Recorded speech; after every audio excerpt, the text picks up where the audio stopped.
31 अक्टूबर 2025 को मोकामा में जो हुआ उसने फिर से बिहार की राजनीति के काले पन्ने खोल दिए।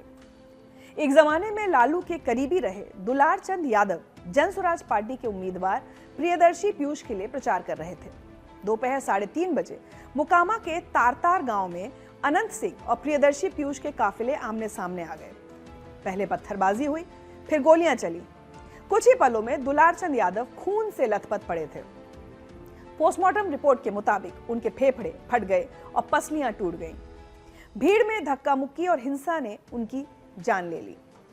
2 दिन बाद 1 नवंबर को पटना पुलिस ने जेडीयू के उम्मीदवार अनंत सिंह को गिरफ्तार किया और इस केस में मुख्य आरोपी बताया। अनंत सिंह को 14 दिन की न्यायिक हिरासत में भेज दिया गया। अब सवाल उठ रहा है कि क्या बिहार फिर से उसी 3 दशक पुराने दौर में लौट रहा है जिसे लोग जंगल राज कहते थे। मोकामा एक ऐसा नाम है जो बिहार की राजनीति में बाहुबली संस्कृति का पर्याय बन चुका है और अनंत सिंह इस कहानी का वो किरदार है जिसके नाम पर कई आपराधिक मामले दर्ज हैं। 58 साल के अनंत सिंह पहले कई बार विधायक भी रह चुके हैं और अभी उनकी पत्नी नीलम देवी मोकामा से विधायक है। 2015 के चुनाव में जब जेडीयू ने उन्हें टिकट नहीं दिया तो वो निर्दलीय जीत गए थे। मतलब क्षेत्र पर कंट्रोल देखिए आप। लेकिन इस बार फिर से जेडीयू ने उन्हें टिकट दिया है और चुनाव से ठीक पहले ये वारदात हुई। अनंत सिंह का आरोप है कि ये साजिश आरजेडी उम्मीदवार वीणा देवी के पति और पूर्व सांसद सूरजभान सिंह ने रची है। दोनों पक्षों ने एक दूसरे के खिलाफ एफआईआर दर्ज कराई है और पुलिस ने तीसरी एफआईआर खुद दर्ज की है। अनंत कुमार सिंह की कहानी 1979 से शुरू होती है जब पहली बार उस पर मर्डर का केस दर्ज हुआ। उस समय उसकी उम्र बहुत कम थी। पटना हाईकोर्ट के दस्तावेजों के मुताबिक अनंत सिंह पर कुल 52 आपराधिक मामले दर्ज हैं। हालांकि उसकी खुद की एफिडेविट में 39 मामलों का जिक्र है, जबकि सिर्फ 2 मामले में उसे दोषी पाया गया, 2015 और 2019 में। अब ये कैसे संभव है ये आप खुद सोचिए। 2015 में पटना पुलिस ने अनंत सिंह के घर पर छापा मारा। मामला था 4 युवकों के अपहरण और हत्या का। वहां से इंसास राइफल की 6 खाली मैगजीन, बुलेट प्रूफ जैकेट और खून से सने कपड़े मिले थे। अगले दिन एक युवक पुतुष यादव की लाश लदमा गांव के पास खेत में मिली। इसके बाद नीतीश कुमार ने अनंत सिंह से दूरी बना ली थी। उस वक्त यह संदेश गया कि नीतीश अब अपराध और राजनीति के गठजोड़ से खुद को अलग कर रहे हैं। यही वो दौर था जब अनंत सिंह जेडीयू से अलग हुए और बाद में आरजेडी के टिकट पर चुनाव लड़े। 2019 में सबसे बड़ा खुलासा हुआ जब 16 अगस्त की सुबह पुलिस ने उसके घर से AK-47 राइफल और हैंड ग्रेनेड्स बरामद किए। राइफल कार्बन से लपेटी गई थी ताकि मेटल डिटेक्टर में न पकड़ी जाए। अनंत सिंह भागने में कामयाब रहा, लेकिन 1 हफ्ते बाद नाटकीय तरीके से दिल्ली की साकेत कोर्ट में उसने सरेंडर कर दिया। 2022 में अनंत सिंह को 10 साल की कठोर सजा सुनाई गई। फिर भी 2024 में उसे 15 दिन की पेरोल मिली और वो चुनाव प्रचार में जुट गया।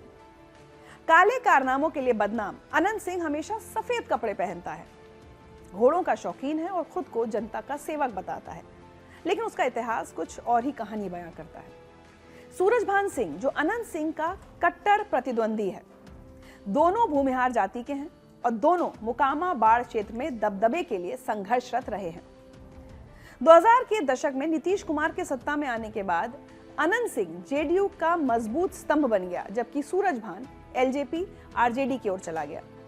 इन दोनों के बीच की दुश्मनी ने मोकामा को बिहार के सबसे हिंसक चुनावी क्षेत्रों में से एक बना दिया।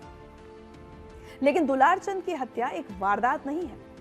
यह बिहार की उस राजनीतिक संस्कृति की कहानी है जहां अपराध और सत्ता के बीच की रेखा धुंधली हो जाती है, या कहें हमेशा से ऐसी ही रही है। एसोसिएशन फॉर डेमोक्रेटिक रिफॉर्म्स यानी ADR की रिपोर्ट के मुताबिक बिहार की 241 मौजूदा विधानसभा में से 66% यानी 2/3 विधायकों पर आपराधिक मामले चल रहे हैं और 49% यानी लगभग आधे विधायकों पर गंभीर आपराधिक मामले हैं, जिनमें हत्या, हत्या का प्रयास, महिलाओं के खिलाफ अपराध और भ्रष्टाचार शामिल है। और यह आंकड़े एक नहीं, सभी पार्टियों में है। बिहार में बाहुबली नेताओं की परंपरा कोई नई नहीं है।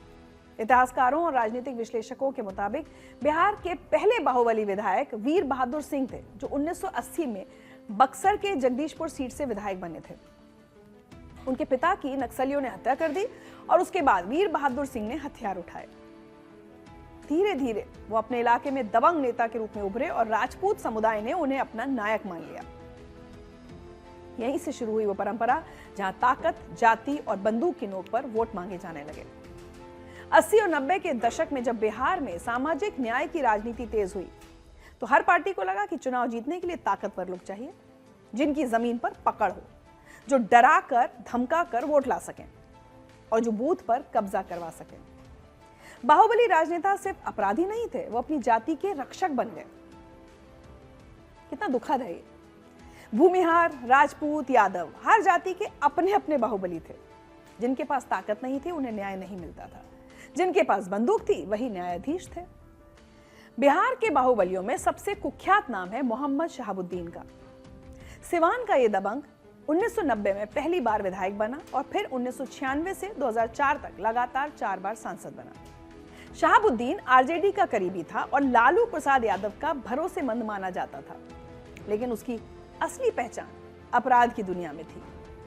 2004 में उस पर सबसे बड़ा आरोप था 2 भाइयों पर तेजाब से हमला करना, जिसमें दोनों की मौत हो गई। शहाबुद्दीन पर कम्युनिस्ट पार्टी के 15 कार्यकर्ताओं की हत्या के आरोप थे, जिसमें छात्र नेता चंद्रशेखर प्रसाद का नाम भी शामिल था। सिवान में शहाबुद्दीन का इतना खौफ था कि कोई उसके खिलाफ बोलने की हिम्मत नहीं करता था। 2021 में जेल में ही उसकी मौत हो गई, लेकिन उसकी विरासत आज भी बिहार की राजनीति में दिखती है। उसके बेटे उसामा शहाब को आरजेडी ने टिकट देकर अपना उम्मीदवार बनाया है। एसोसिएशन फॉर डेमोक्रेटिक रिफॉर्म्स यानी एडीआर की 2025 की रिपोर्ट के मुताबिक बिहार विधानसभा चुनाव के पहले चरण में 32% उम्मीदवारों पर आपराधिक मामले हैं और 27% पर गंभीर आपराधिक आरोप है। इनमें 33 लोगों पर मर्डर और 86 पर मर्डर के प्रयास के आरोप हैं। आरजेडी के 76% उम्मीदवारों, बीजेपी के 65% उम्मीदवारों और जेडीयू के 39% प्रत्याशियों पर आपराधिक मामले दर्ज हैं। ये सिर्फ एक पार्टी की समस्या नहीं है, ये बिहार की राजनीति की सच्चाई है। सवाल ये उठता है कि आखिर पार्टियां इन लोगों को क्यों टिकट देती हैं?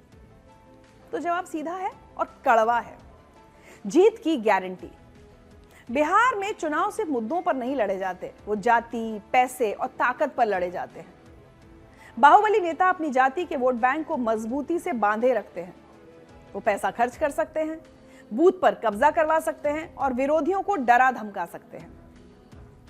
पार्टियों के लिए ये नेता चुनावी मशीन है जो वोट की फसल काट कर देते हैं। सुप्रीम कोर्ट ने 2020 में राजनीतिक दलों से कहा था कि वो आपराधिक पृष्ठभूमि वाले उम्मीदवारों को टिकट देने की वजह बताएं, लेकिन एडीआर की रिपोर्ट कहती है कि इस निर्देश का किसी भी पार्टी पर कोई असर नहीं दिखा। पार्टियां सिर्फ लोकप्रियता या राजनीतिक साजिश जैसे अस्पष्ट कारण बताती हैं। असली वजह यह है कि लोकतंत्र में अब जीत के लिए हर हथकंडा जायज मान लिया गया है। बिहार की राजनीति में अपराधीकरण की जड़ें गहरी हैं।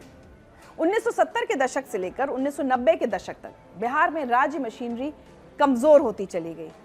पुलिस और प्रशासन राजनीतिक दबाव में काम करने लगे। जिन इलाकों में सरकार की पहुंच नहीं थी, वहां बाहुबली लोगों का अपना न्याय तंत्र बन गया। वो लोगों के झगड़े सुलझाते, जमीन के विवाद निपटाते और अपराधियों से सुरक्षा देते। धीरे धीरे ये बाहुबली राजनीति में घुस गए। कांग्रेस, फिर लालू की आरजेडी, फिर जेडीयू, सबने इन्हें अपनाया। इंदिरा गांधी के समय हाई कमांड कल्चर की शुरुआत हुई, जहां पार्टी के अंदर लोकतंत्र खत्म हो गया और टिकट बांटने का फैसला ऊपर से होने लगा। जिस उम्मीदवार को जिताना आसान लगा उसे टिकट मिल गया, चाहे उसका इतिहास कैसा भी रहा हो। पप्पू यादव पूर्णिया के बाहुबली नेता हैं और फिलहाल वो लोकसभा सांसद हैं। पप्पू यादव मर्डर केस में बरी होने के बाद 2013 में बेऊर सेंट्रल जेल से रिहा हुए। लालू राज के दौरान पप्पू यादव और उन जैसे दूसरे बाहुबली अपने इलाके में बिना किसी रोक टोक के राज करते थे। आनंद मोहन सिंह एक और ऐसा नाम है जो 1994 में गोपालगंज के डीएम जी कृष्णैया की हत्या के आरोप में फंसा। वो आजाद भारत का पहला राजनेता था जिसे आईएएस अधिकारी की हत्या के लिए मौत की सजा सुनाई गई, जिसे बाद में आजीवन कारावास में बदल दिया गया। बिहार में जातिवाद राजनीति की डीएनए में घुस गया है और जाति आधारित आपराधिक नेता अपने समाज में हीरो बन गए। अब यह नहीं देखा जाता कि उम्मीदवार ईमानदार है या नहीं, बल्कि मैटर यह करता है कि वो दबंग है या नहीं, बम और गोली के सामने खड़ा हो सकता है या नहीं। या उसके पास बम और गोली खुद है या नहीं। यही लोकतंत्र का अंडरवर्ल्ड है, जहां वोट संविधान से नहीं बंदूक से तय होते हैं। मोकामा में दुलारचंद यादव की हत्या और अनंत सिंह की गिरफ्तारी सिर्फ एक घटना नहीं है, ये बिहार की लोकतांत्रिक व्यवस्था में अपराध की गहरी घुसपैठ का प्रतीक है। वीर बहादुर सिंह से लेकर मोहम्मद शहाबुद्दीन, पप्पू यादव, आनंद मोहन और अनंत सिंह तक हर दौर में बाहुबलियों ने बिहार की राजनीति को अपने रंग में रंगा है। लोकतंत्र का अंडरवर्ल्ड तब तक जिंदा रहेगा जब तक हम सवाल नहीं पूछेंगे, जब तक हम अपनी जिम्मेदारी नहीं समझेंगे। और इस बार यह जिम्मेदारी निभानी होगी बिहार की जनता को। अपने उम्मीदवार का नाम देखिए, और अब तो गूगल है ना आपके पास, सर्च करिए उसका आपराधिक रिकॉर्ड और फिर तय कीजिए कि आप उसको वोट देंगे या नहीं।